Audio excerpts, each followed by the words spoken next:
Good evening. This is the Ashland School Committee meeting for February 12th, 2025. Start by reading our vision statement, which is the Ashland Public Schools strives to be a model district that creates a model of inclusivity for our diverse students and staff who feel safe and supported, are empowered with the academic and social emotional skills to pursue their chosen path, and embrace their roles as positive contributors to the local and global communities. This meeting is being recorded by WACA Cable TV. Our agenda for the evening is the call to order and review of agenda. First item on the agenda would be an executive session under Section 21A2 to conduct strategy sessions in preparation for negotiation with non-union personnel, Mr. Adams, our superintendent, or to conduct collective bargaining with the intent of returning to public session. We anticipate will be an executive session for somewhere between 15 and 30 minutes. And then return to open session. We'll have public comment at that point, then move into reports and presentations, including Student Advisory Council presentation, AMS middle school schedule update and student presentation, discussion of the superintendent's contract, superintendent's mid-cycle review, warrant articles, superintendent's report, and the assistant superintendent's report. We have a second read of multiple policies. I won't say all the names, but policies BD, policies BDB, school committee officers, BDFA, school councils, EFD, school nutrition program charge policy, GBEE, personnel use of technology, IJND, access to digital resources, IJNDB, use of technology and instruction, IJNDC, acceptable use of digital resources. On our consent agenda, we will deal with gifts and donations and minutes from January 22. Then we have reports of school committee members. Is the order of business acceptable to everybody? Sorry, Mark, we had one more addition, which we did post in time. It was the Ashland High School wrestling team overnight travel. Okay. It was posted on Monday morning. We didn't find out about it until then. So it was posted. It's in the folder. But okay. Yep. So I just looked wanted at to the add PDF. that in. That's all. All right. Yep. So good enough. With that amendment, are people agreeable to the agenda? Yes. Okay.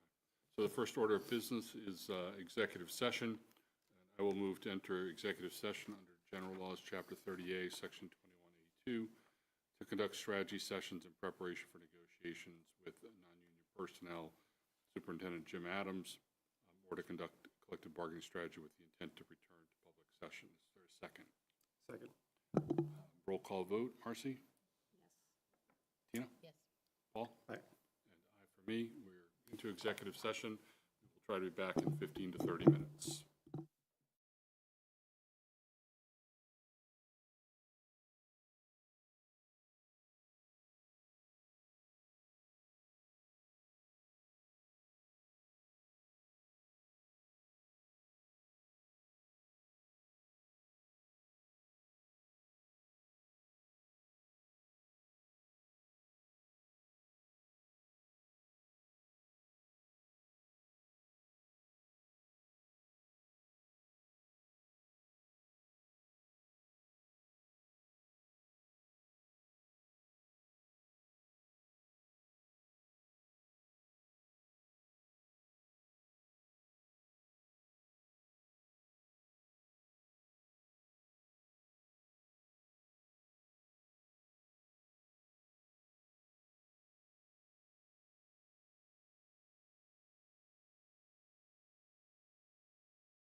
public comment?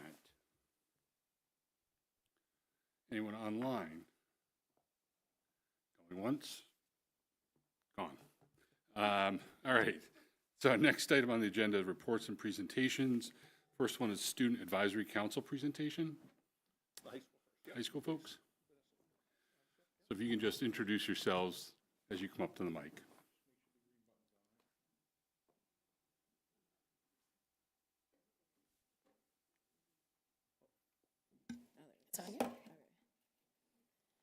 Hi, I'm Vanessa Thompson. So first, we just have an update with winter sports. They're wrapping up. So the boys wrestling team just won their dual state champions for Division III. And we have the boys Holliston Ashland hockey team is, the combo team is sitting in 21st right now. So they're due to make playoffs for Division III. And then girls and boys basketball are due to have their final games this Friday versus Hopkinton. And then we have spring sports registration just opened, and those close in March.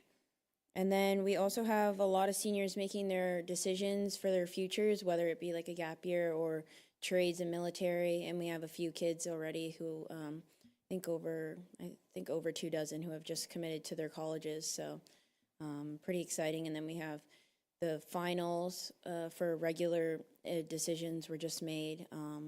So those applications had to be in by January 15th. So also lots of kids waiting on to hear what they got back, so. Hi, I'm Sonia Muthuswamy. First, the NHS talent show is coming up in March, and it's always been a great opportunity for students to showcase their talents as well as raise money for the club.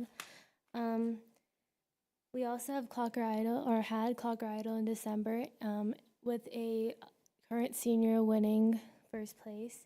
The club raised thousands of money for the emergency fund. Also, the Make-A-Wish hosted Jump for Joy in the beginning of this month, and many families as well as children enjoyed the event, which was great for the club. Starting from last week, we've had sophomore seminars talking about club career tests as well as career development. And since recommendations came out, we have class meetings with freshmen, sophomores, and juniors discussing course selections for the upcoming year. Thank you. Avishek, do you have anything to add? Yeah, so as she said, course selections are just getting started, and there have been class meetings with the sophomores, juniors, and freshmen is tomorrow. And so it's just really a transition point between now and next year. February break's coming up, so we're all looking forward to that. Get a nice break. And also SATs are coming up soon in March, so that's kind of what the upperclassmen are thinking right now. I think that's pretty much it. Anybody have any questions for our folks? Thank you.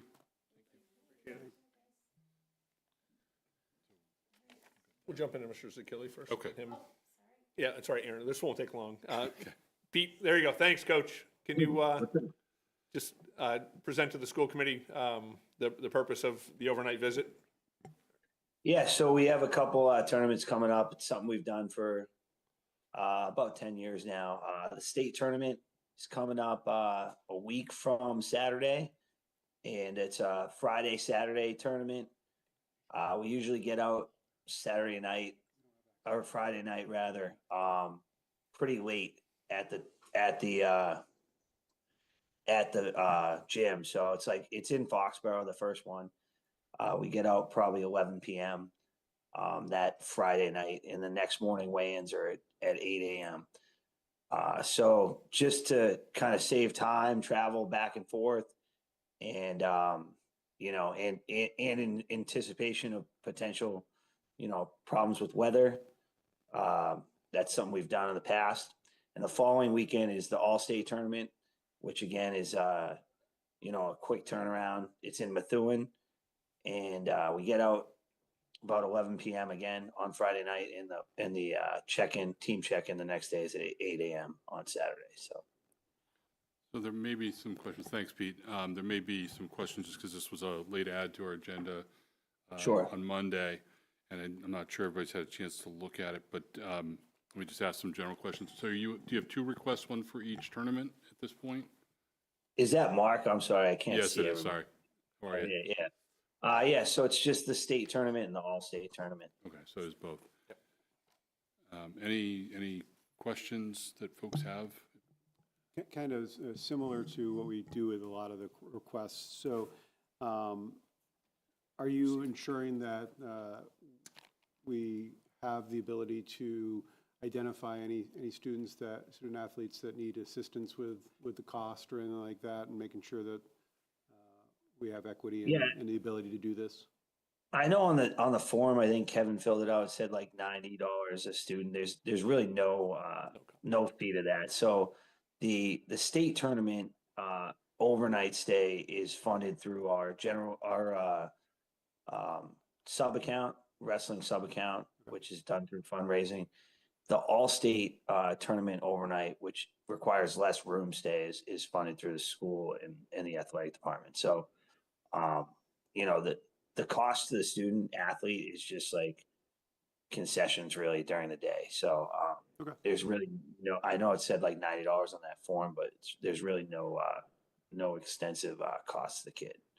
Awesome, thank you. Anybody else? And are the chaperones the coaches? You guys the coaches?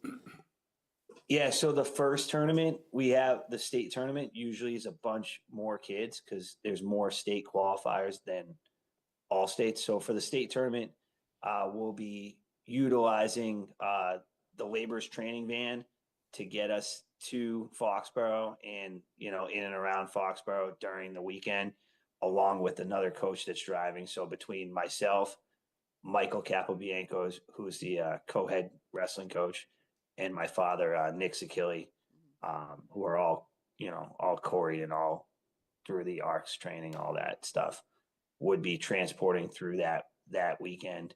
And the following weekend, it's just going to be me and Michael because there's going to be less kids. So there's no need for a van or anything like that for the all-state tournament in Methuen. Great. Thank you. Yep. Marcy? Okay, do we have a motion? I move to approve the wrestling overnight travel request as presented. Okay, and that's both tournaments? Yeah, I think Okay. both, so the dates are, they have two dates. It's kind of listed interesting, so the first one, the departure date is 2/21, returning 2/22, and then they have a 2/28 one and a 3/1. So I'm assuming both are covered in the. Okay, all right, thank you. So Paul made the motion, Tina, you second? Okay, all in favor? Aye? Aye. Aye. Okay. Thanks, Pete. Good luck. Great. Thank you, guys. Appreciate Good it. luck. Appreciate it. Take it easy.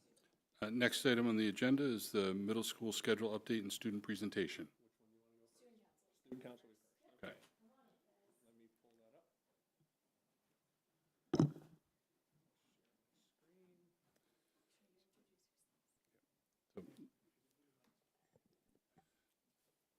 Yep, it's on. welcome, guys. Thanks for coming. We're glad to have students here all the time. Thanks for So having us. Please just feel comfortable, no stress, and if you just introduce yourself and tell us maybe what grade you're in. All right. We'd love to hear from you. My name is Cole Williams, and I'm the president of Student Council, and I'm in 8th grade. I'm Grady Clark. I'm the 8th grade liaison, and I'm in 8th grade. I'm Phoebe Smith, and I'm 8th grade. I'm Angela Palermo. I'm in 8th grade. You guys have a presentation for us? Yep. Tell me when to click. Could you click it?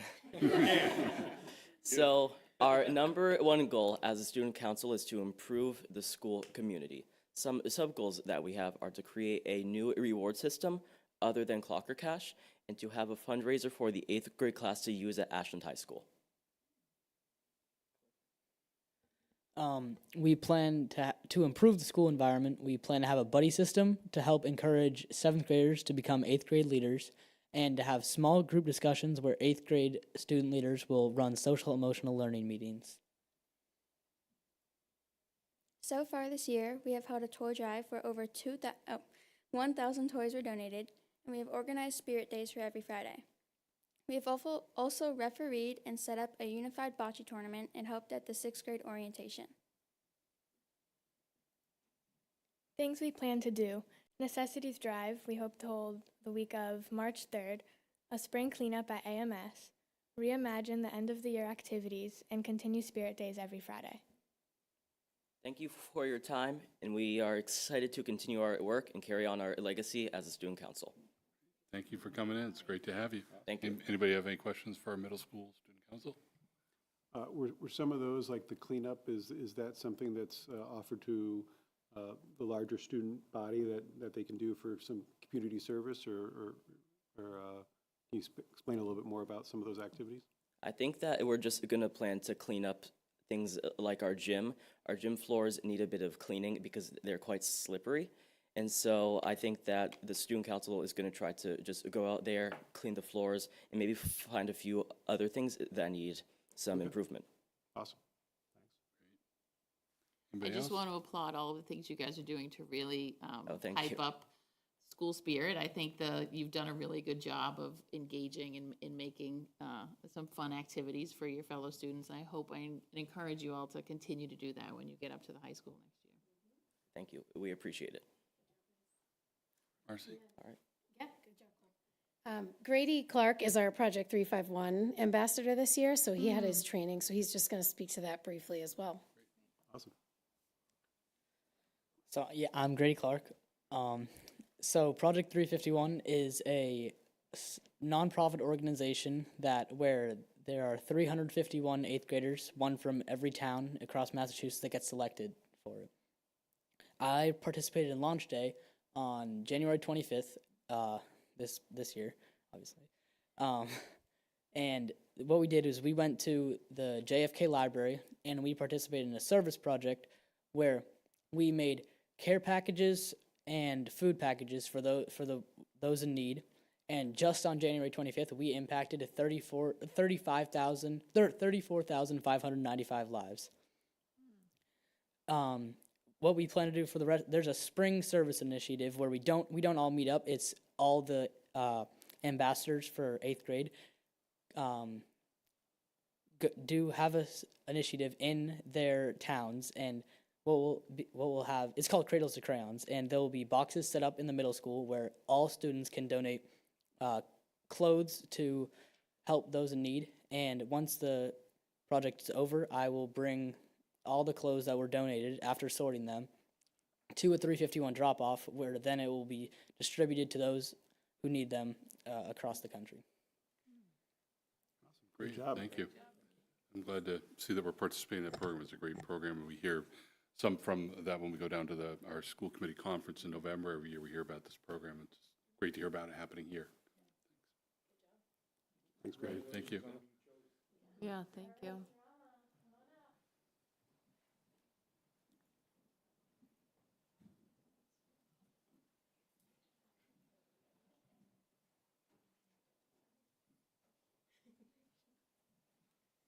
Hello. I'm too short for this. Okay. Oh my goodness. Hello, my name is Jay Barbado. I'm in 8th grade, and I'm in the Ashland Drama Club. Oh, it's already up. Okay. Thank you for having us here today. So we're here to talk about Drama Club. Drama Club is a place where many kids can be themselves without being judged. And so far, we have done 3 shows with our director, Mr. Langmar. We have done The Miraculous Journey of Edward Tulane, Alice in Wonderland, and The Seussification of Romeo and Juliet. To lots of kids in Drama Club, it's a place to be freely themselves and not really caring what other people think. Hi, I'm Charlie Gill, and I'm a 7th grader in Drama Club. To run in Drama Club feels more like a family than friends. You make strong connections with people you might not have ever talked to before. Normally, the 3 grades don't interact very much. At Drama Club, though, everyone talks to each other regardless of age. Whenever a new person comes to Drama Club, they are welcomed by everyone, and we try to help them feel comfortable. Hi, I'm Callan Donald, and I am in the 7th grade. As the higher grades in Drama Club, we always try to make the younger kids feel comfortable and able to be themselves. Joining a club with older grades can be scary, especially when the older kids are cold and don't interact with you. That's why we try to be inclusive and make sure everyone is having a good time. Some people find drama club to be their safe space and a place where they can just be themselves. Hi, I'm Samantha, and I'm an 8th grader in drama club. Our amazing drama teacher, Mr. Langmeyer, always reminds us of a simple motto: no one is less, ensemble is more. Everyone in the show is crucial to the success of it. We think that this motto is exactly what drama club is about: a chance to gain more confidence and take on an exciting journey to put on a production without being left out or feeling less than. It doesn't matter whether you have a main part or a tree in the background. For a show to work, everyone has to work together. Thank you. Thank you so much for having us today, and I hope you guys have a good rest of your day. Thank you for coming in. Before you walk away, let's just see if there's any questions. Nice try. Nice try. Anybody have any questions for our drama club? When's your next production? We are starting after February break. Can I? Middle of May? Okay. Should I say what it is or no? I think so. It's still a secret. Okay, still a secret. So- We're hoping to have the show in the middle of May. Middle of May. Okay. All right, Well, awesome. we can't wait for the big announcement. Yeah. Yeah. Thank you for coming in, and it's great to see you living Yeah, our core thank you. values Yeah, and great trying to job. create a Thank you. great space for everybody. Thank you. Great job, you. guys. Students, you're all set. Yeah, thank you. Thank you, everyone. Thanks, everybody, for coming in. Thanks for being patient tonight as well. Thank you. See you, Scott. Thank you. Maybe the art club could come in sometime. Thank you. Bye, guys. Thank you so much. Would you like to introduce yourself? They're too? way more entertaining than I'm going to be. Erin LaChapelle, principal of the middle school. I'm here to give an update on where we stand with a new middle school schedule for the 25-26 school year.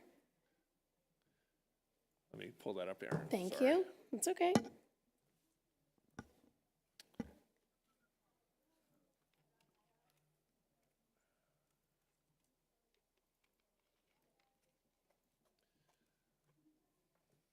So I'll before Aaron begins, I'll just give a brief overview, so everyone is on the same page. And it's, as you know, one of the directives I'd given Aaron when she became principal was we really wanted to take a hard look at the middle school schedule to make sure that we're meeting the needs of all of our students, and you know, creating equitable opportunities for students as well, and to see really where we could go to make that schedule. And Erin has spent the better part of her first year working with faculty and staff and looking at a schedule.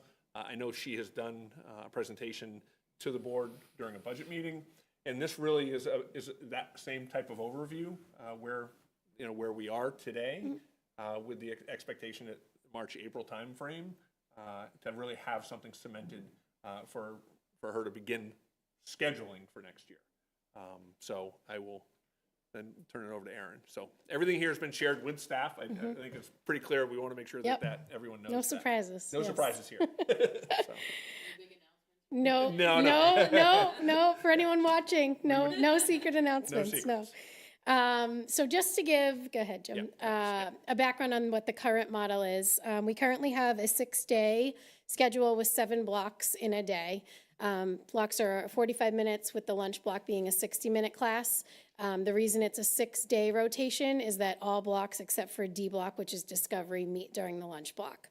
We have a 5-minute homeroom, a 9-minute advisory, 2 minutes of passing time. So a on-team teacher, core content teacher teaches 4 sections of their core content and then has discovery. World Language and Unified Arts teach 5 different sections of all 3 grades. Special education teachers have their support block during discovery, a reading section, and then they co-teach or they have sub-separate classes for their other blocks. Reading, Title I, and EL teachers are scheduled kind of on an as-needed student basis because part of the limitation of the current schedule is they're locked into certain blocks.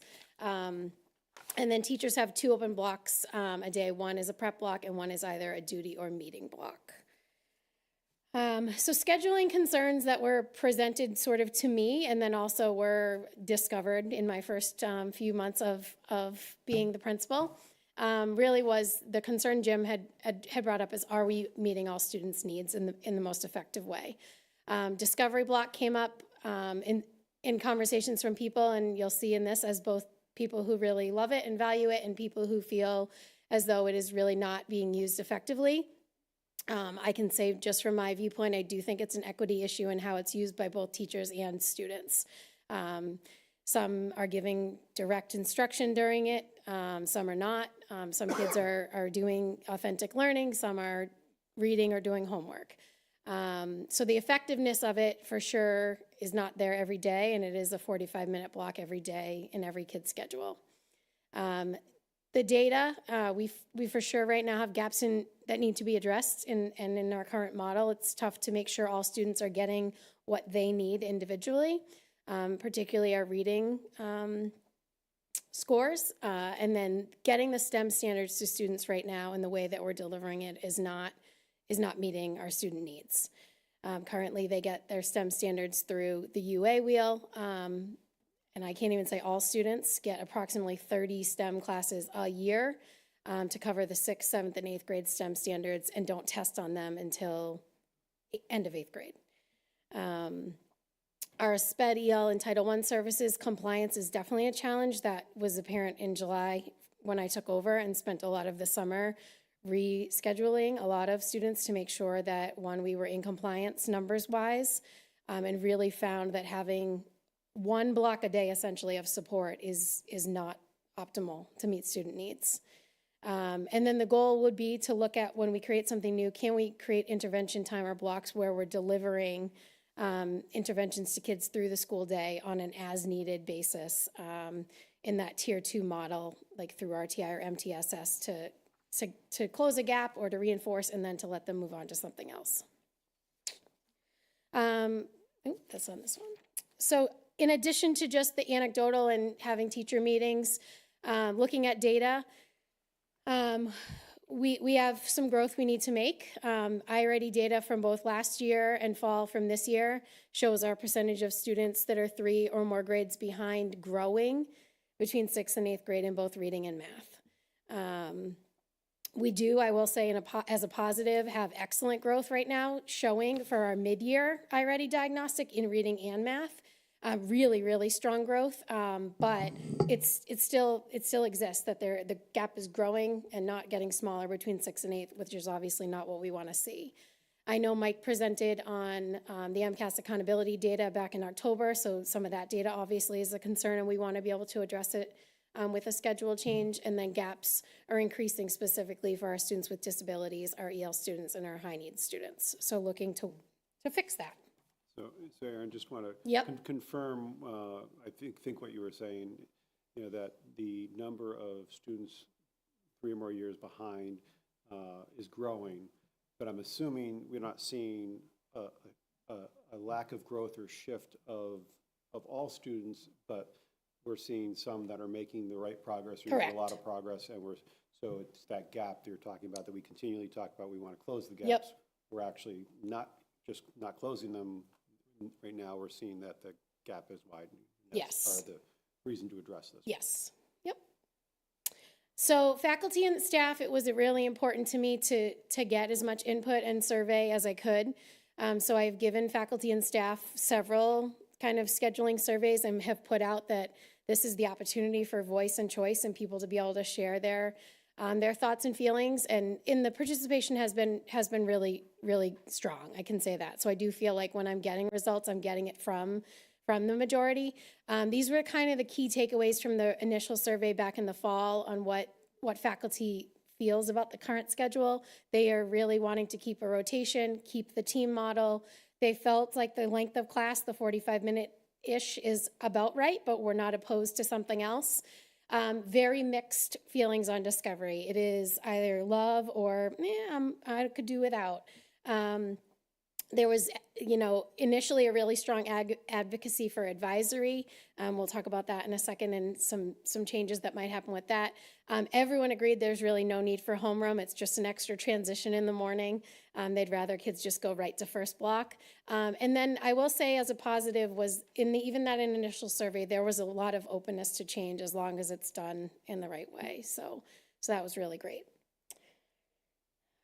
So in talking with faculty and staff and then looking and talking with other principals, middle school principals around the state, it became pretty clear that it's not necessarily, I would say, a schedule change that is needed. I think of schedule as like the day-to-day logistics of a schedule, not so much as what we're likely going to do. The blocks aren't an issue, the times aren't an issue. It's really looking at ways that we can, during the school day, work on closing those gaps and providing some instruction to all students to meet those needs.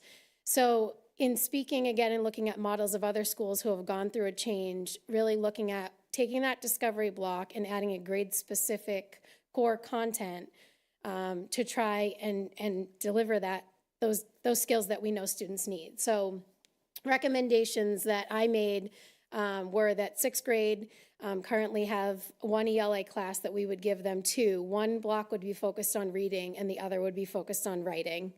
Seventh graders would get an engineering class which would pull the STEM standards out of the UA, out of the Unified Arts wheel, and have them delivered all in seventh grade and be able to work in some math reinforcement in that class. And then eighth grade Spanish would go on team.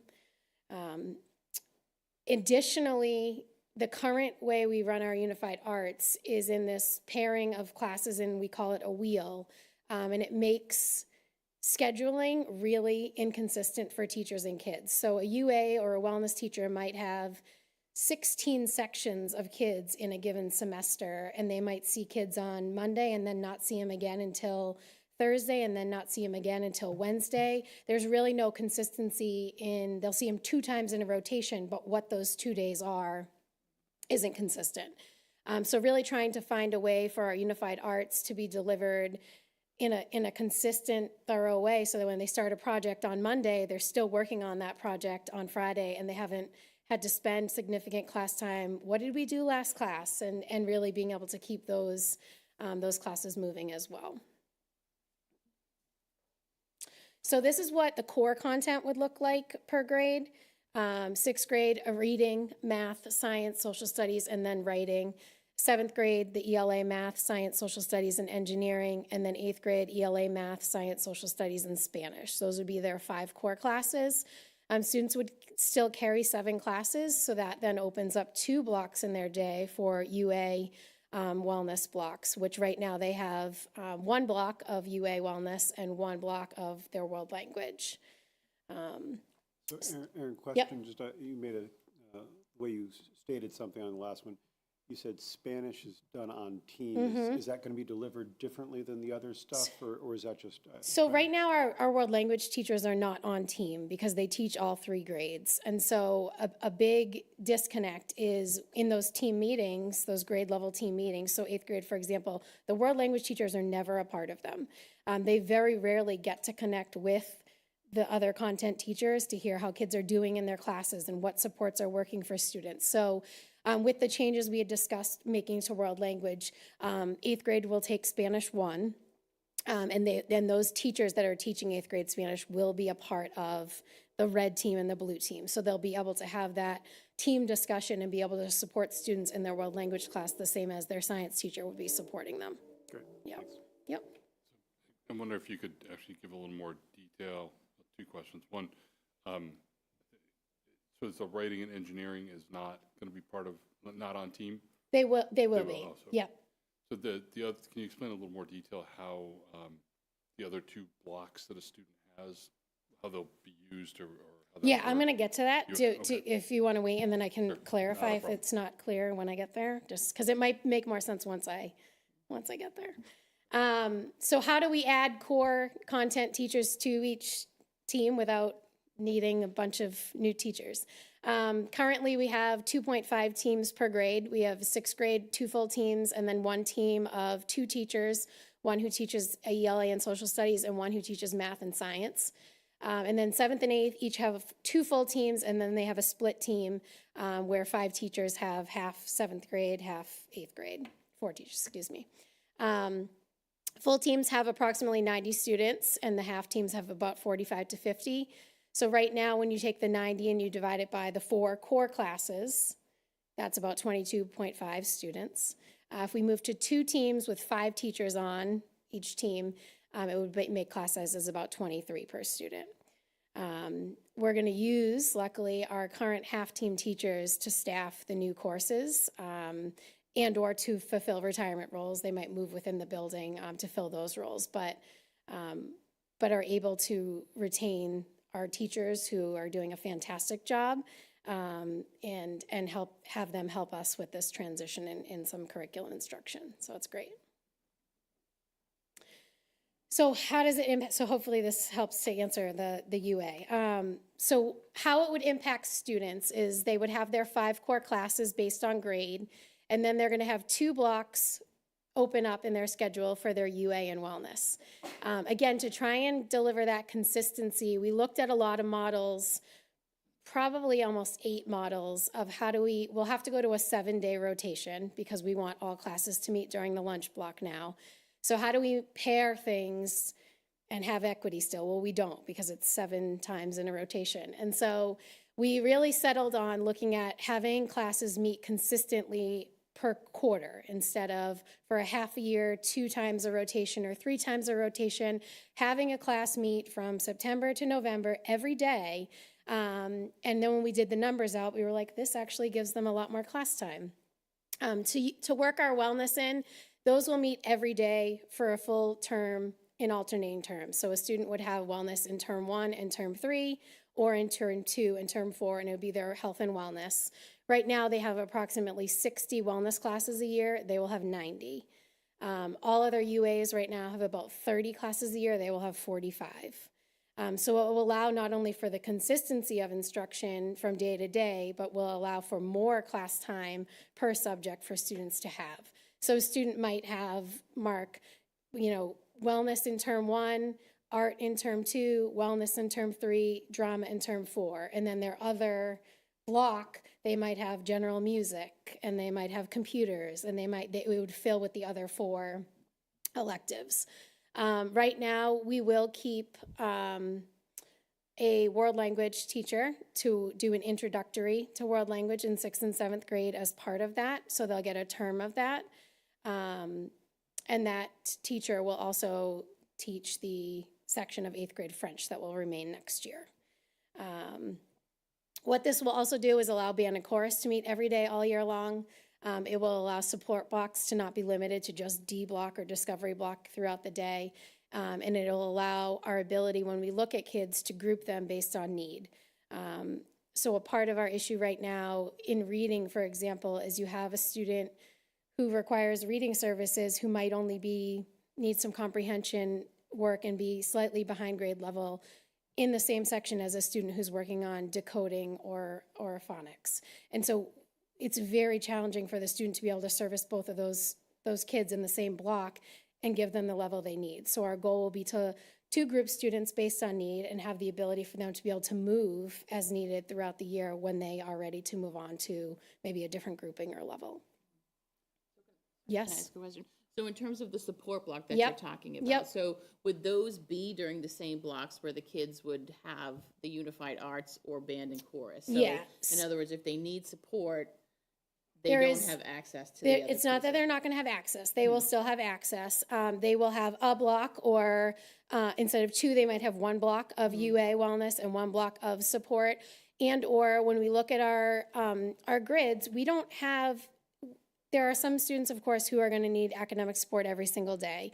But really, the special education department is working throughout this spring to identify, when we look at academic support and what it should be doing, which is working on students' IEP goals, executive functioning skills, and things like that. It should not be homework time. It should not be that. What are students truly needing? So maybe they don't need it every day. Maybe they need it 3 times a rotation or 5 times a rotation, and we would have the ability then to pair them with another UA and get them into something, not on an everyday basis, but still get that class that they are wanting to get into. Is part of what you're looking at in terms of, I don't know if restructuring may be the wrong word, but for support, right? Looking at what can we do different for those push-in supports as well, too? Because I would imagine, I mean, obviously, depending upon the IEP and what it looks like, but if some of that support can be Yes. delivered differently and what that might look like as Yes. well. And that obviously will not be appropriate for every kid, I know. but- Correct, won't yeah. be, and we're doing a lot this spring right now to evaluate students who are receiving reading services and really trying to level and group them out. Our reading specialist, Lauren Noble, has. Especially in the 6th grade when with the Yep, two because they're classes. gonna have that. And so there's ways that we can look within the schedule as well to say, example, 6th grade, does the student get the writing and then their reading is their special ed reading instead right, of. right. So we're gonna have a little flexibility with some of those additional core classes as well, to look at what a student needs and how we can best meet those needs. Yeah. And how well integrated is like band and stuff now with this schedule as opposed to Yeah. current? Band right now meets 3 times a rotation all year long. Chorus only meets in the second semester 2 or 3 times a rotation. So And I know currently they then lose a significant amount of opportunity in other areas. they do, right? So yes. does this help address It that should, inequity? yes. That's the goal. And we know we're gonna, in my last slide, we'll hit on it. We know we're gonna run into logistics of specific kids who have specific profiles, who need, and we're gonna have to look at those on a case-by-case basis to Nothing's figure gonna out be perfect. what is best for those kids, yeah. So we then got to the point of saying, this is what we think, and we put it out to faculty again. What are we wanting for the day-to-day? Do we put out, do you want 7 blocks a day? Do you want 6 drop 1, 5 drop 2? I was open to anything. They very much felt like for the middle school age group that the 45-minute class is the appropriate length. You know, the 60-minute lunch block for some subjects is long and tough to get through. So adding in, making all blocks 60 minutes every day, even with a drop, they were not in favor of. This was the overwhelming 7 blocks a day, adding a day to the rotation again so that each block meets during that lunch block, which is a little longer, is what they were overwhelmingly wanting as a teaching staff. We are going to eliminate the homeroom. We did then have another iteration of voting because the advisory was still kind of up in the air on what we wanted to do with that. And it is a transition that there's a lot of movement and not everyone always makes it to where they need to be. So to minimize that movement, they're going to have advisory, so have their break and snack time, but they're going to have it as an extension of their second block of each day. So they'll be with one of their own teachers. Without teaching, there will still be a bell to signal this is now advisory, class is over. But we'll allow time for the teacher to have conversations with the kids that they have in front of them every day that aren't about their content, that are hopefully about something else. And it eliminates, again, another transition of movement and things like that. We added a minute to passing time between each class because if you've been in the middle school, 2 minutes is not long enough to get really anywhere. So hopefully that will help with some of the tardiness. And then, I was said to them at our last meeting, we will continuously review the day-to-day logistics and we can reevaluate changes as we need to. And then this was the last slide I presented at the faculty meeting. There are still, like I just said, a lot of logistics that are not figured out yet and won't be until we actually start plugging students in and see where we have some issues we need to figure out. My goal will be to start running at least the back end of things by mid-March. And, we're going to get to a point where someone says this doesn't work and we're going to figure out how it works.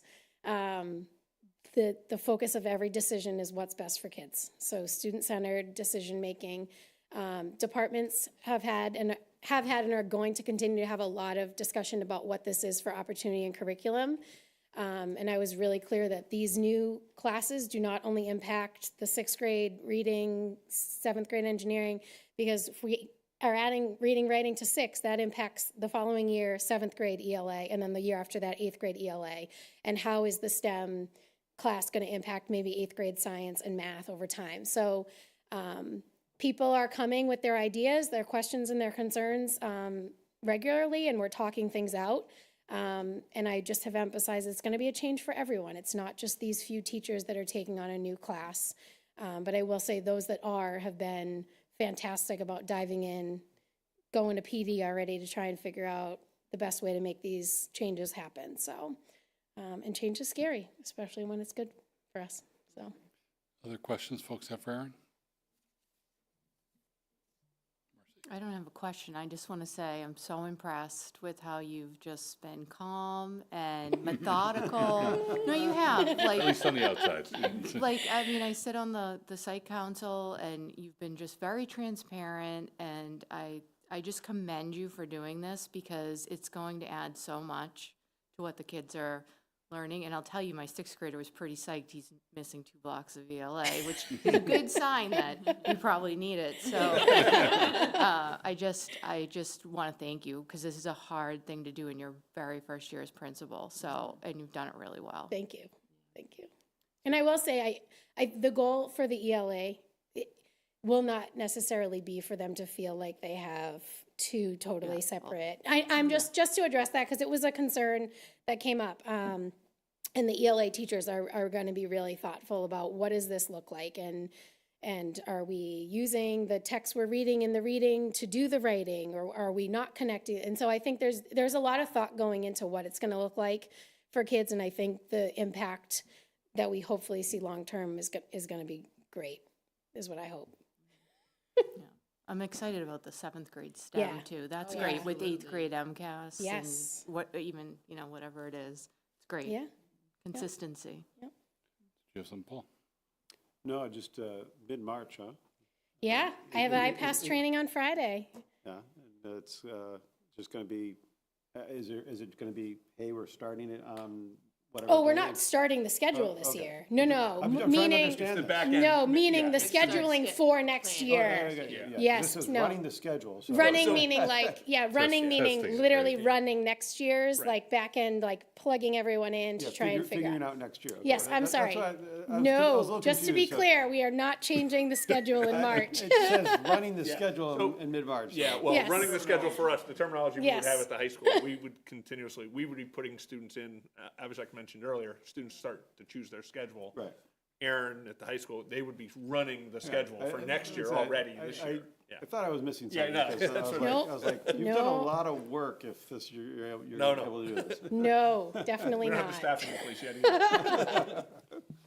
So I'll just say, I wanted to echo, particularly Marcy's comments and Tina's. I think you took what has been a challenge for a long time, and it seems like you've created a huge opportunity for our kids, and accomplished a lot of different things, all of which are positive. So Thank you. I congratulate you on that work, and everybody who's involved in it, including every one of your faculty members. Yes. Yes. I'm sure there'll be bumps, as you Yeah. say, things that need to be figured out, but it looks like a lot of progress. I'm sure we'll hear it from Jim if there are, but as you look forward, and maybe you won't know thoroughly until you get into the bones of what you're going to do next year, if you foresee anything that we might need to look at that you could foresee us needing to help support you in this, or things that are kind of close or whatever? Are there things that we should be thinking about from our lenses now that you've gotten to the point where you're going to look at implementation, how you implement it? Is there anything that we should be thinking about to help you in this? No, I can't think of anything off the top of my head. I don't know if you can, This Jim. is your only knowing- opportunity for. Yeah, I will come back if I can. But I think we're at a point now where, like I said, until we really start plugging it in and then seeing it play out, which I have been clear is going to take a while too. Like it's going to take us a year to see how things. Anecdotally, it'll be sooner than that, but no, I can't think of anything at the moment. But So Jim one- might have something. Go ahead, Jim. No, I would just say we spent a lot of time just sitting down, Mike, Chris, Aaron, myself, looking at the schedule, looking at the individuals, looking at the human capital that's needed. How are we going to reallocate folks within the building? Do they have the skill set? I'm happy to hear, and say that we've got folks who are part of the half teams who are certified at different levels, where we have retirements in different schools where they're really good teachers, and we want to hold on to them, where they're going to be able to transition to a different school for us. And that's a great thing. And so we've added 2 positions, if you will, a health and wellness position, as well as full-time, making band full-time, or another music person full-time. But it all came within the structure of the folks that we had through retirement, through attrition, through people leaving. So we've been pretty cognizant about that. And again, maybe in a year, we might come back and say, the UAs, we need additional support. But again, we were fortunate with our world language. Things have sort of I was going to say, don't say it, don't say it. settled in a little bit since January 1, and having someone who can teach that French and continue and have that and have part of it in the UA be an exploratory, if you will, or introduction in years to come as well. So it's not just folks on the 8th grade level. It's great. The one thing that does occur to me is that some of the elements that you talked about are really new to our curriculum structurally, like the engineering program. And traditionally, we have voted to approve curriculum changes, like we And you talked will. about the French. Okay. Yeah, you will. So that's This the was- one thing in this was- terms of kind of what comes back. Yeah, so. That was my only thought, but I Yeah. was like, I don't know if. Yeah, You don't want to sell it. It's going to be standards-based, right? Whatever the standards are Yes. within Massachusetts. But if you go back and look at goal number 3 in the mid-year cycle, Aaron will be coming back for the approval of the committee for the schedule change because we are changing the structure of some curriculum. Yes. Yeah. And if I might, just quickly, some of the changes or what we're talking about for the in curriculum instruction assessment are really exciting too.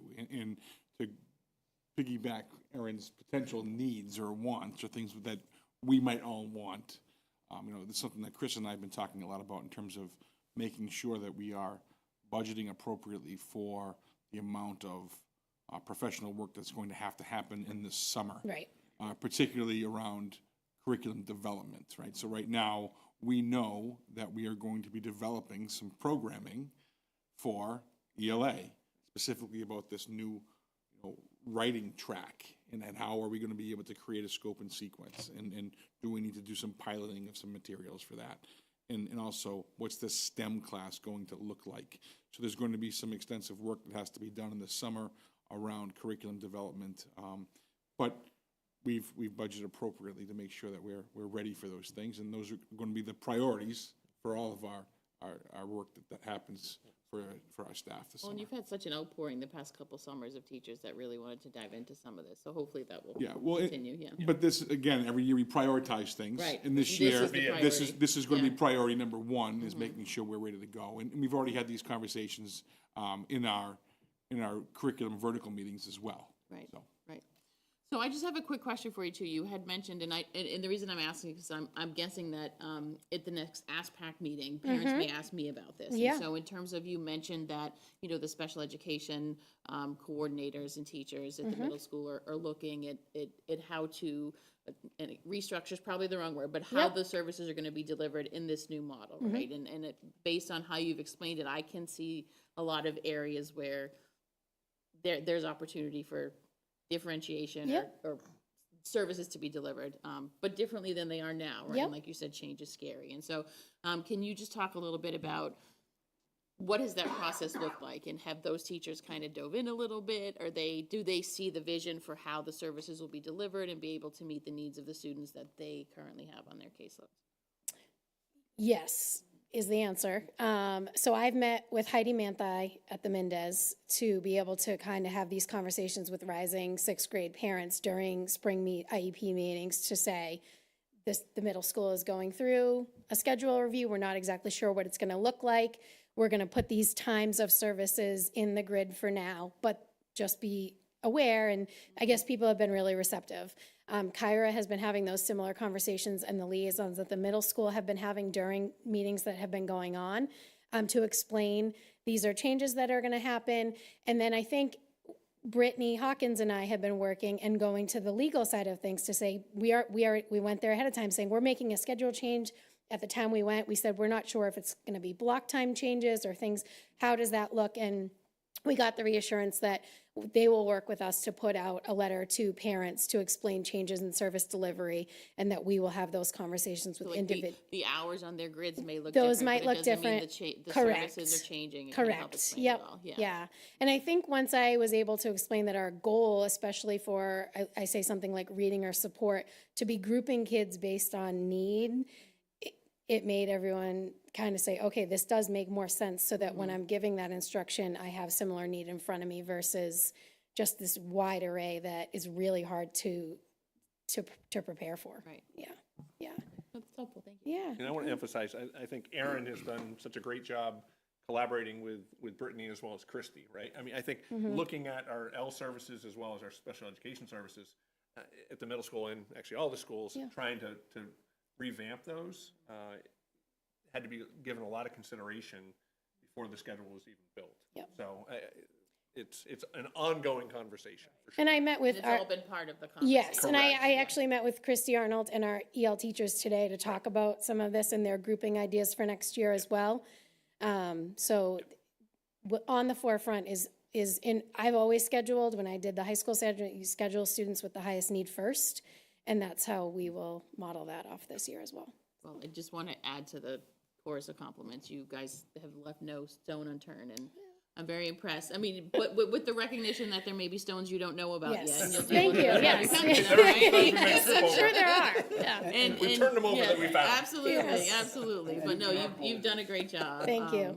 And thank you for all your hard work. Thank you. Anybody who's implemented anything Yep. of any scale knows that you don't know what you don't know yet. That's right.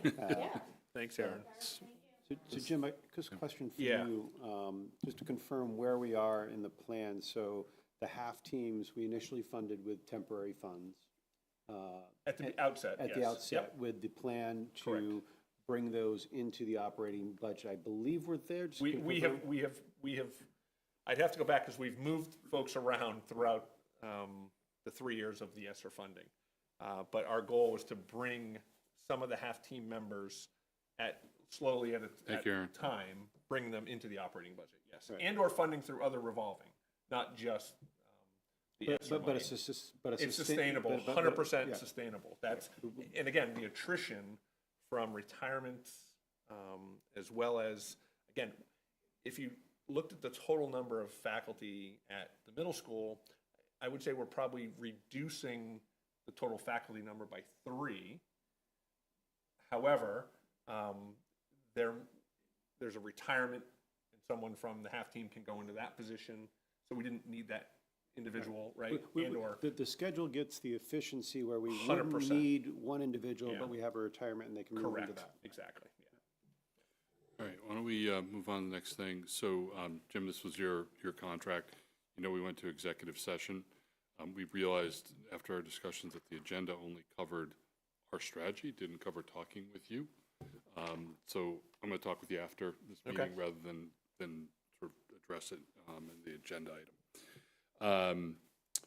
Superintendent's mid-cycle review is the next item on the agenda, and I will confess my link wasn't working on this. I think I'm on the wrong account, and all. I don't remember whether there was any backup material associated with this. There was, yeah. Okay. Typically, what we would do, I think, at this point in time, is really do a check-in with Jim, right? And it's sort of that mid-year of look at the goals, look at where things are. Are there things that people are concerned about? Are there things that we want to give Jim general feedback on where we want to see efforts made, from where we are to the end of the year, sort of focal points. It's not a formalized evaluation, any kind of thing, but just that mid-cycle check-in. So because I haven't been able to look at the backup, I don't know whether this was put out as, so this was the immediate opportunity, just give people a heads up that next time would be the opportunity. I don't know, whether, did you talk to Lori about that? Yeah, What no, her I mean, intention was? it's sort of, we can do either or to me, right? Okay. It's sort of, I in the backup documents that I linked for each goal, I would highlight in red Right. Yeah. areas that we've accomplished so far. And I've got, there's probably, of the 7 goals, there are 2 that are lagging, in my opinion. It doesn't mean they won't get accomplished. It just means, we focused a lot on, like, for instance, goal 3 was the middle school schedule. It's been a lot of work, and I would say that will 100% be accomplished. We're well on target in terms of the check-ins for that. So let me ask this in general terms, and forgive me, you cut me off if it's like this all apparent, because like I said, I wasn't able to access the document. Yeah. Is there anything that we had set for a goal that you feel like we're not on target to hit by whatever the designated timeframe was that we identified in your goals? I don't think so. I mean, Mike and I have had this conversation about goal 4, which was the learning walks and evaluations. But Mike is working with the AEA currently looking at evaluations material, so we can bring that forward to the school committee at some point, because that is part of the contractual documentation, and/or we're looking at what we're doing. Learning walks will begin, and we'll have it accomplished by the end of the year. Typically, at this time of year, we would have had already one done, maybe even two coming into March, but we'll get there. I'm not worried about it. That's the one that is lagging behind. But I'm not concerned And about it. Mark, just to make sure, I think typically how we've done it is we've had it on the agenda, so there's a check-in, like just, hey, hey, what is the current feel? status? Then we would individually check in with Jim if we had any things, and kind of that's it. We might have, if we feel there's something else to report on, have it again on, but is that what we're thinking we're gonna? Well, my memory is that usually the first time we talk about this, and I don't remember that we did at our last meeting, Lori sort of says something like, you know, we'll have to put this on the agenda for next time. People think about whether there's any feedback we want to provide to Jim, and that can be, you know, sort of personal inquiry, one-on-one, and that's certainly fine, or it can be a discussion at this table. And the mid-cycle review doesn't have a deadline associated with it, right? So, you know, I think in fairness to Jim, certainly if there's any feedback or anything that people are concerned about, I think we need to do that sooner rather than later, because we're you know, the midpoint of the school year just passed a couple of weeks back, but we're sort of well past sort of the midpoint of the fiscal year, and some of these things are a different cycle. So I don't want to protract the discussion or what have you. But I guess let me ask this: is there anything anybody wants to provide feedback or get more information from Jim on while we're here tonight, in terms of just updates from anything more than what you've seen already? No, I think the updates you shared and kind of the highlighting where you are with different things, I think that was helpful to know, just in terms of the progress and how you're doing. And I think I don't have any questions. Okay. I mean, the only thing I'd say is if you think something gets off track as we're going, just let us, like, just keep us 100%. in the Yep. loop. Yep. And I don't. But this was great. I don't think we'll be.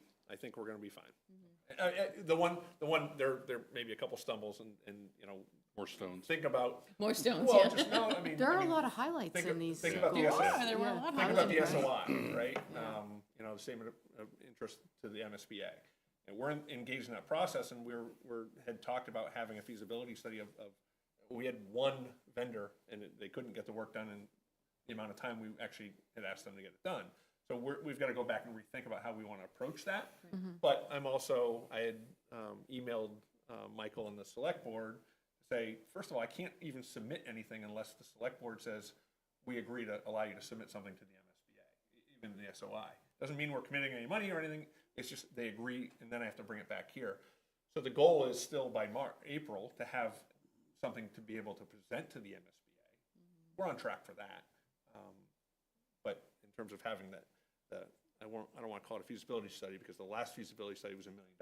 This was just give us an idea of what we have with Pitaway and Warren, and how can we structure this from a capital standpoint, and what does it look like? No one can meet our needs. Is that a fair assessment? No, it's a fair assessment. We haven't backed out. Right.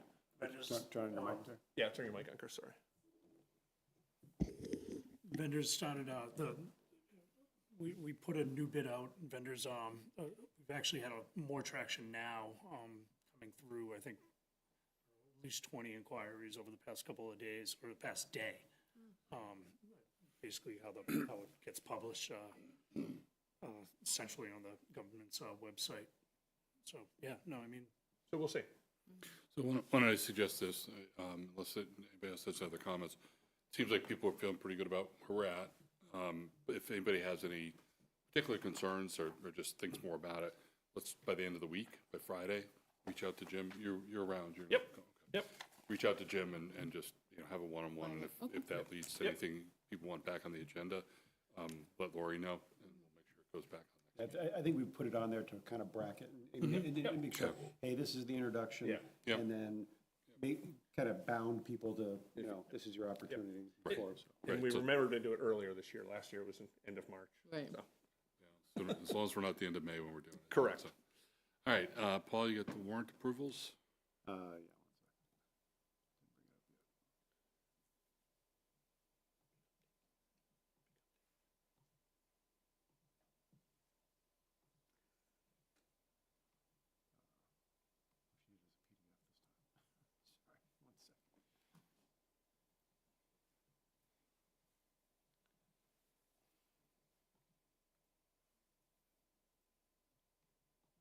You want me to skip and come back?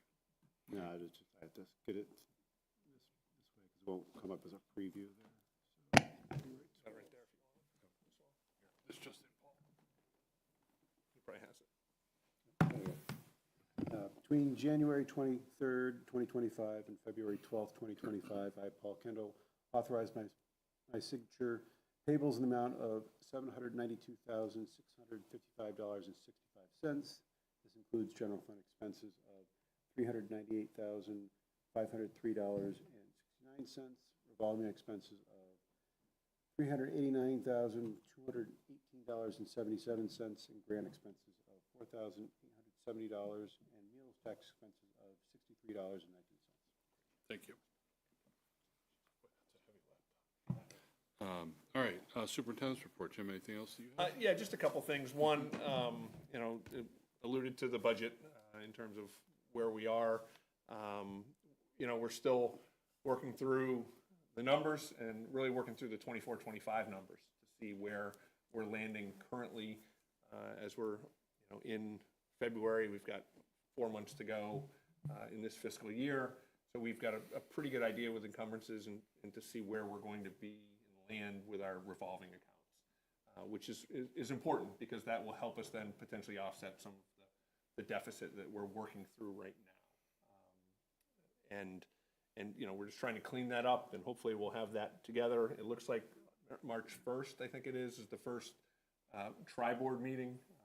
Finance Committee. Is that confirmed at this That point? is confirmed as of today. I sent the invitation out, and Yolanda did get back to me because I had asked about, it's the first, that Saturday, I had asked about potentially coming before the select board for the MSBA for an SOI.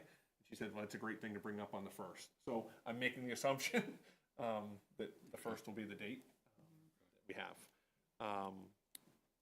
And I also think, you know, it's you know, important to note that it's going to be a challenge this year for sure. But I also, I hold out some hope that 24-25, you know, will relieve some of the pressure for 25-26. Not like it did last year, but certainly will have some impact, and we'll have a better handle on that in the next week. Vacation is next week, as Abhishek mentioned before. I think it's much needed. We've had a lot of sickness and a lot of flu running through the schools. When I talked to our nursing staff, you know, early in the fall, or late fall, it was a stomach virus, and this is truly a flu that with fever, and Mike's dealing with it at the house with his daughter. It's just going through the schools. So I think that's pretty much all I had. Yes. Thank you. Mike? Winter ready diagnostics are complete at this point. The deadline was the 31st, so those are all done. We've already started the data analysis phase of that. Aaron, you know, alluded to the fact that we've seen some really nice growth already in our middle school data. I'll be spending a lot of February break kind of pouring over those numbers to see how we're doing throughout the whole district. But preliminary data shows some nice growth from our fall to winter for math and ELA, for iReady. You know, obviously we use this data to inform all of our instruction moving forward for the rest of the year. You know, small groups, what are we doing, how are we incorporating more intervention strategies, specifically at Warren and Mendez. You know, they're using this data for their data team meetings to drive all the conversations we're having about specific students. Report cards have been delivered for Ashland Middle School and Ashland High School. Those were made public to the kids and parents last week. And in regards to report cards, we've had a lot of recent discussion, specifically at the elementary level, about taking a deep dive and a look into improving our report cards, specifically how we are providing the right information at the right time for our parent community of our elementary students. So those conversations have started now at the site council level at both Warren and Mendez. But I wanted to give you the heads up that that's something that we're really going to be looking deep into right now is whether or not we need to make some shifts in our report cards. An evaluation update really quickly. Formative assessments have been delivered to all of our teachers who are in their first 3 years. And, you know, when it comes to talking about the goals, you know, one of the goals is involving this education evaluation committee that we had. I talked about the fact that we're having some really rich discussion, and the conversation today centered around whether or not we actually think we're going to be able to finish this task by the end of June. And folks are thinking that because our conversation has been so rich and because this is such a huge topic, that we might need additional time. So I thought I would just bring that up because we are talking about goals, and I'm not sure if we will have a finalized decision ready to be able to be brought forward to the union by June. Instead, what we're thinking right now is we may be trying to potentially pilot some changes with some certain individuals and talk about that for a year while we continue to look at this. But I'll be able to update you more in the next coming months. But we're thinking that this is a really big task, and we want to do it right. And we know how important Ed-Eval is, but we're wary right now of whether or not it's going to be complete in June. And last thing, I had a great meeting. The Decisions at Every Turn Coalition met on February 7th over at Dulce de Leche. There were several folks from the community that were there, representatives from the Ashland Fire Department, Ashland Police Department, several of our building administrators, some of our teachers were there, along with community members, to discuss, you know, the decisions that our students make on a regular basis and to look at data around substance abuse, around relationships. It's really great to get so many folks in the room to talk about what we can do to best serve the youth of our community. Any questions? I'm just curious, you were talking a little bit about, you know, like the data teams at Warren and Mendez, and those are newer at Mendez. And so how, can you just remind us, where are they in the process in terms of those data team meetings? I know at Warren, they're really robust and, you know, they're running like a finely oiled machine. They've been doing it a little bit longer. Yeah. Where is Mendez in the process? So I think Mendez is probably in that mid phase where we're not like a well-oiled machine yet, but we are really going well. And I have to praise Kate Altman in terms of having that continuity in how we were doing these meetings at Warren, and now she's brought many of those strategies to Mendez. You know, one of the things that I'm really excited about is the incorporation of different people in the team. So for instance, our EL staff is taking the time to meet with our literacy staff first, and then they're going over their data and then bringing it to the team, the teaching team, for a greater look at, to really specifically look at interventions that are happening for that population of student. As you know, those are some of the students who have our highest need. And they've really focused this year solely on literacy. And I think at Warren, they're moving beyond just literacy to math as well as social emotional data. So we are at the beginning stages, but I think that we're making great progress, especially in the area of how we're looking at our ELA data. Yeah. Okay, thanks, Mike. And so we have a series of policies that we have second reads on. Why don't we just go through them one at a time and see if anybody had anything further. First policy, BDB, school committee officers. Anybody want to make a motion to approve?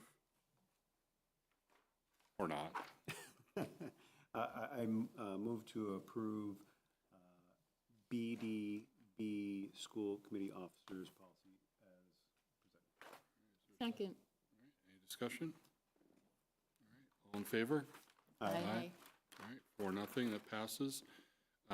Policy BDFA, school councils. I make a motion to approve policy BDFA school councils as presented. Second? Second. Okay, thank you. Any further discussion? All in favor? Aye. Aye. Passes 4-0. Policy EFD, we could probably put these in the consent agenda.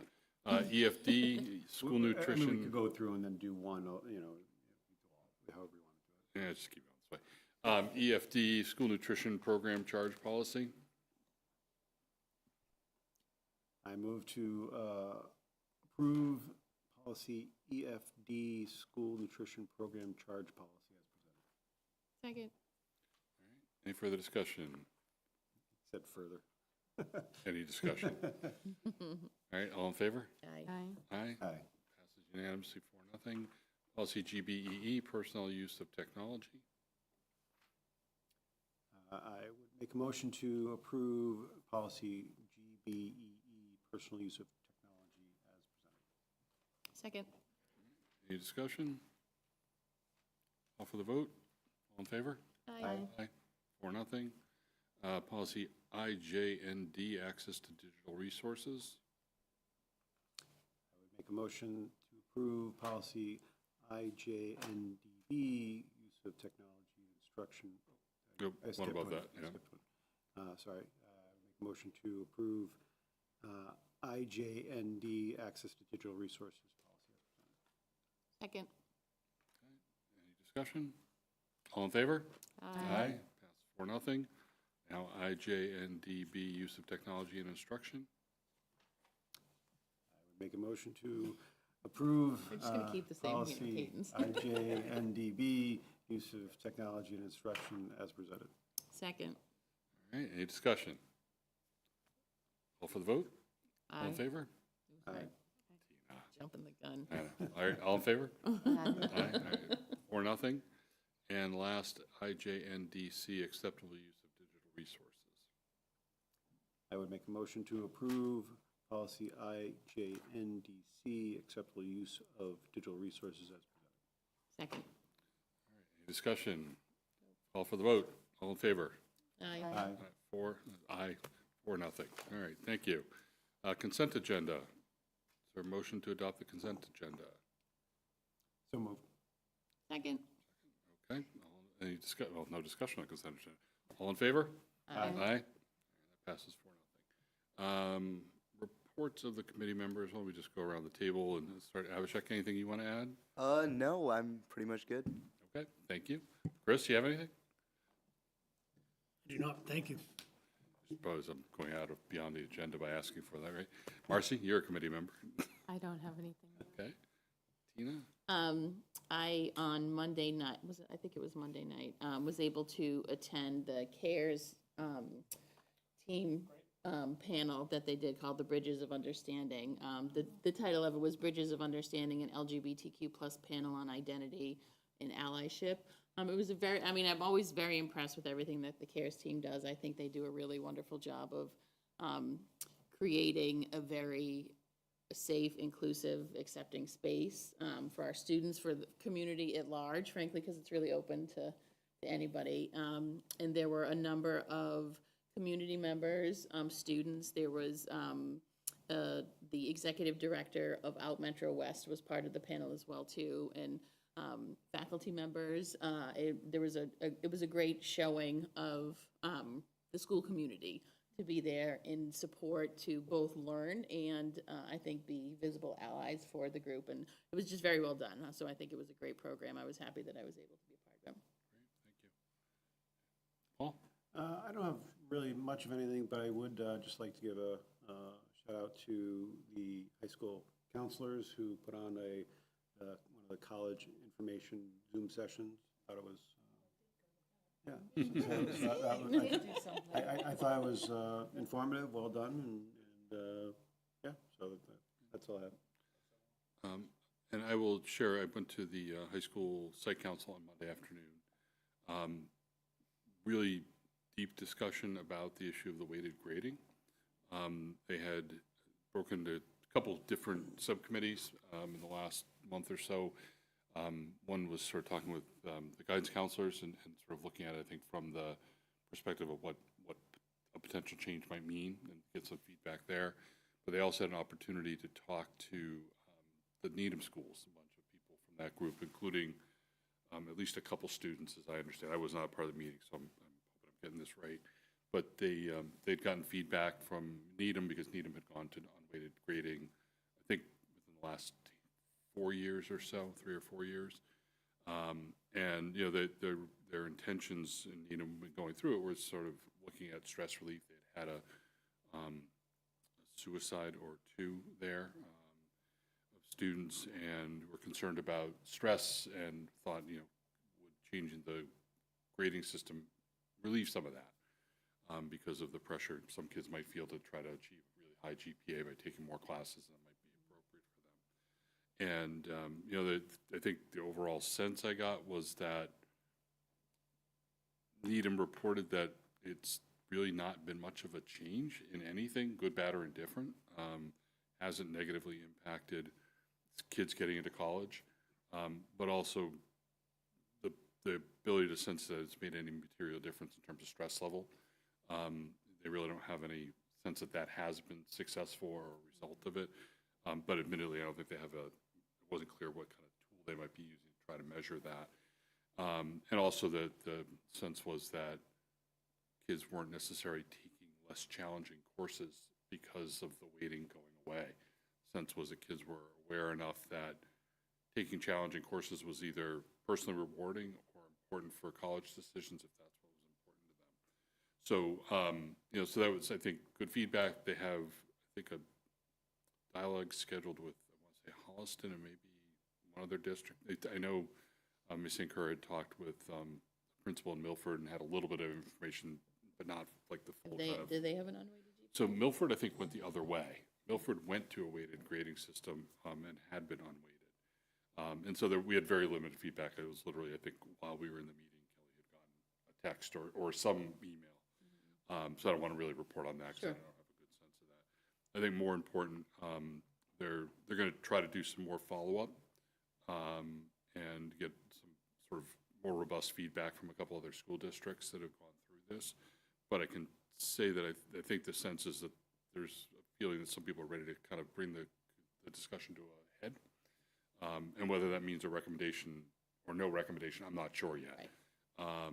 But I think there's the sort of like, okay, so where are we in this process type of thing? And I did share with them, they'd asked sort of what would happen from here, kind of for the school committee's view. And I said, you know, that if there's a recommendation, the school committee is going to certainly look to understand why we believe this is going to be something better for kids, and look to have support for that. You know, and so I think I don't know whether they'll get to a point of a recommendation by the end of the school year, but I will say that I think if you'd asked me 2 months ago, I would have said I think it's unlikely, and it seems that there's maybe more of a desire to sort of do something, make a decision of that we're not going to do something different or what have you, and that could be coming to us, you know, later this spring. Do you get a sense as to why maybe that sentiment has changed? Would it potentially be related to any external pressures? I don't think so.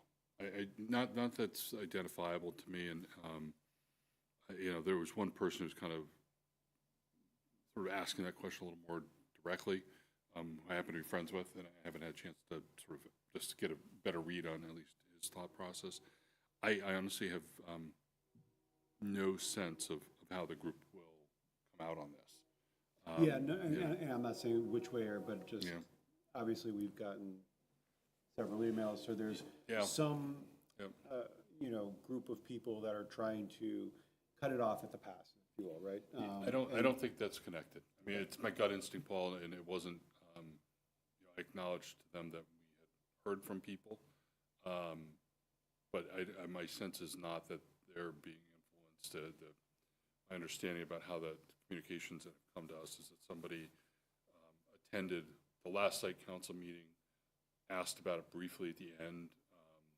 That was sort of, I think, a day or two before the Needham exchange was supposed to happen anyway. And so there was sort of an influence that's outside the site council that I think was pushing that. There seems to be a continuing robust discussion, and I guess if I were summarizing, I would say I think staff members, teachers who are on the site council seem to be leaning, if I'm reading it right, towards going to unweighted. I think the students want to keep it. And I think there's a mixed bag among parents. And I wouldn't try to speak for administration at this point.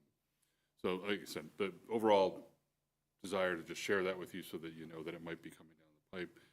I do want to say, just for the community, I think it's very clear that if there were any recommendation for a change, it would not be to impact anyone who's in the building now.